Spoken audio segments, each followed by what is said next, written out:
Hello, আমি Aryan. So Prince team থেকে একটা ক্যারেক্টার পোস্টার ড্রপ করেছে একটু আগে, দেবেন্দ্র ভট্টাচার্য। ওনার ক্যারেক্টার নেম হতে যাচ্ছে আফগানি পাঠান। এরকম ক্যারেক্টার পোস্টার আমরা বলিউড বা সাউথ সিনেমার ক্ষেত্রে দেখে থাকি। পোস্টারটা নিয়ে যদি বলি, পোস্টারটা কিন্তু বেশ ভালো হয়েছে, ওয়েল মেড। পোস্টার ভালো, সবই ঠিক আছে, কিন্তু আমার মনে হয় যে আজকে যদি টিজার আসতো, অডিয়েন্স সবচেয়ে বেশি খুশি হতো। সিনেমা রিলিজের বাকি মাত্র 13 দিন এখন পর্যন্ত সিনেমার টিজার আসেনি। আর যদি ট্রেলারের কথা বলি, এটার আশা কেউ রাখবেন না। সর্বোচ্চ একটা টিজার দিবে এবং সর্বোচ্চ একটা গান দিবে, এর বেশি কিছু মনে হয় না যারা দিতে পারবে। তুফানের কথা যদি বলেন বা বরবাদের কথা যদি বলেন, ওনারাও কিন্তু শর্ট টাইমে শ্যুট করেছে এবং সেটার সাথে সাথে তাদের এডিট প্যানেল ঠিক ছিল। তারা জানে যে একটা টিজার দেওয়া দরকার, এটা অডিয়েন্সকে দেওয়া দরকার। আমার মনে হয় যে প্রোডাকশন হাউস সেটা নিয়ে ভাবেইনি।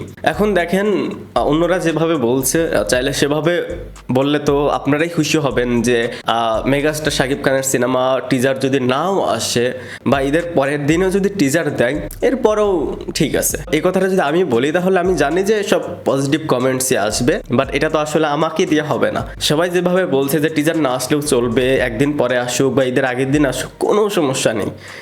এটা আসলে কোনো প্রফেশনাল টিমের কাজ নয়। এখন বলতে পারেন তারা লেট করে শুট স্টার্ট করেছে, এই এক্সকিউজ কিন্তু অডিয়েন্স শুনবে না। মানে ভাবা যায় যে 13 দিন বাকি সিনেমা রিলিজের, অথচ টিজার নেই।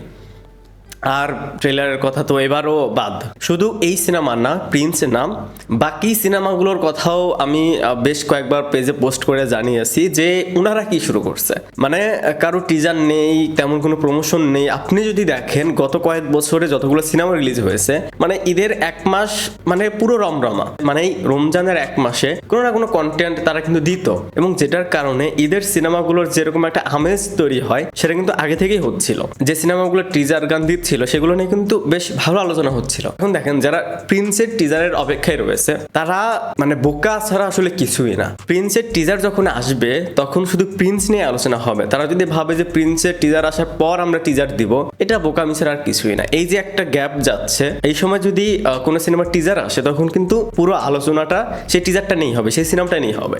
লাইক বনলতা এক্সপ্রেস নিয়ে কম বেশি সবাই ভিডিও বানিয়েছে, কম বেশি সবাই পোস্ট করেছে, আলোচনা হয়েছে। এখন পরবর্তীতে প্রিন্সের টিজার আসবে, ধরেন আরো 1-2 দিন পর যদি প্রিন্সের টিজার আসে, এরপরে যদি বাকি সিনেমাদের টিজার আসে, তখন দেখবেন যে সেই সিনেমাটার আলোচনা কমে গেছে। কারণ প্রিন্সের টিজারের ইফেক্ট আপাতত কয়েকদিন থাকবে, টিজার যদি খারাপও হয় তারপরে কয়েকদিন থাকবে, কারণ রিজন শাকিব খান।